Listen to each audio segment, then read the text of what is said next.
देखिए, मैं इतना ही कहना चाहूँगा कि ये जो उत्तर प्रदेश की सरकार है, ये केवल अपनी मार्केटिंग और ब्रांडिंग में ही परेशान रही है।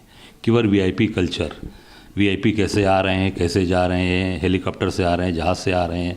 आपने देखा पूरा कैबिनेट जाके माँ गंगा के गोद में जाकर संगम स्थल पे जाके अटखेलियाँ खेल रहा था, वहाँ पर जल क्रीड़ा कर रहे थे। सोच सकते हैं आप, वहाँ धार्मिक भावना से आप गए हैं, वहाँ जाकर आप माथे लगाएंगे, जल को आचमन करेंगे, जल आचमन करके आशीर्वाद लेंगे। वहाँ पूरी तरीके से केवल और केवल ब्रांडिंग की जा रही थी।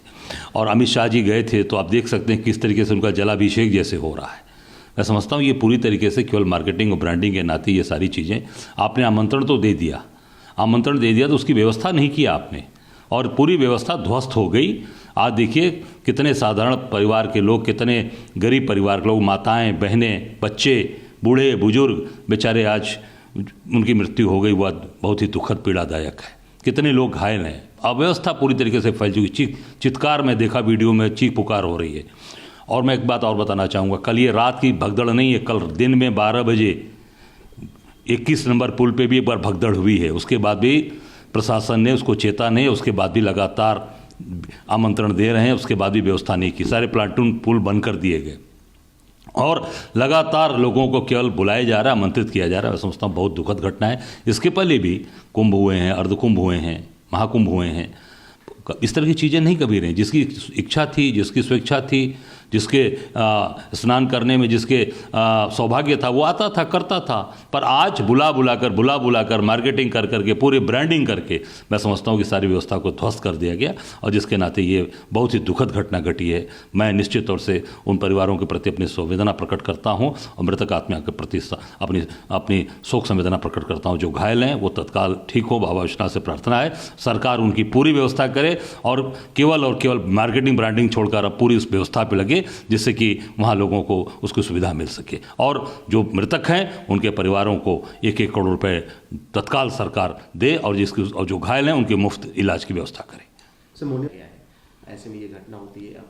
और आप देख सकते हैं, मुझे लगता है कल परसों भी मैंने एक वीडियो देखा, जो श्रद्धालु पूरे खड़े होकर वहाँ पर प्रशासन से और सरकारी अधिकारियों से जो गर्मी गर्मा कर रहे थे और पूरी तरीके से उनको जो है समझा रहे थे। तो इससे लग रहा था कि व्यवस्था चरमरा गई है। सरकार ने संज्ञान नहीं लिया। सरकार केवल मार्केटिंग कर रही है, केवल फ़ोटो खिंचवा रही है और लोगों को बुला रही है। ठीक, अनुमानित भीड़ थी।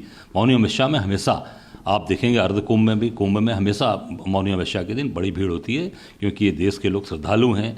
लोग जाके अमृत स्नान करना चाहते हैं, अमृत पान करना चाहते हैं, पर सरकार ने कोई व्यवस्था नहीं की। और सबसे बड़ी बात मैं बताना चाहूँगा कि इस काम को जो पहले हमारे जो अनुभवी ठेकेदार थे, जो सैकड़ों सालों से कुंभ में और अर्धकुंभ में काम करते चले आ रहे हैं, पीढ़ियों से काम करते आए, उनको दरकिनार करके उन ठेकेदारों को गुजरात से इम्पोर्ट करके लाकर उनको वहाँ काम कराया गया, जिससे उनको काम की जानकारी नहीं थी, अनुभव नहीं था। केवल पैसे कमाने के लिए ये गुजरात के ठेकेदारों को लाकर वहाँ किए और उनको अनुभव नहीं था और वो ठीक से काम नहीं कर पाए। मैं समझता हूँ कि ये सारी चीज़ें कारण हैं जिससे आज पूरी तरीके से भीड़ को संभाल नहीं पाए, काबू नहीं कर पाए और इस तरह की दुखद घटना घटी, जिससे हम सब लोग बहुत दुखी हैं, मर्माहत हैं। देखिए, मैं घटना के पहले अगर ये सारी चीज़ें होती तो ऐसी घटना नहीं घटती। घटना घट जाने के बाद हाई लेवल मीटिंग करिए, जिसके परिवार का आदमी चला गया, जो परिवार में एक व्यक्ति, कोई उस परिवार को चलाने वाला, उस परिवार को का पूरी खर्च वहन करने वाला, जो आज गया था वहाँ पे आशीर्वाद लेने, आज वहाँ से वो अमृत पान करके आने वाला था कि मैं अमृत पान करूँगा, मेरा आज जीवन सुखी हो गया, मैं धन्य हो गया। आज उसकी वो मृत्यु हो गई, आज मृतक शरीर उसके घर जाएगा। मैं समझता हूँ बहुत ही दुखद है, बहुत पीड़ादायक है।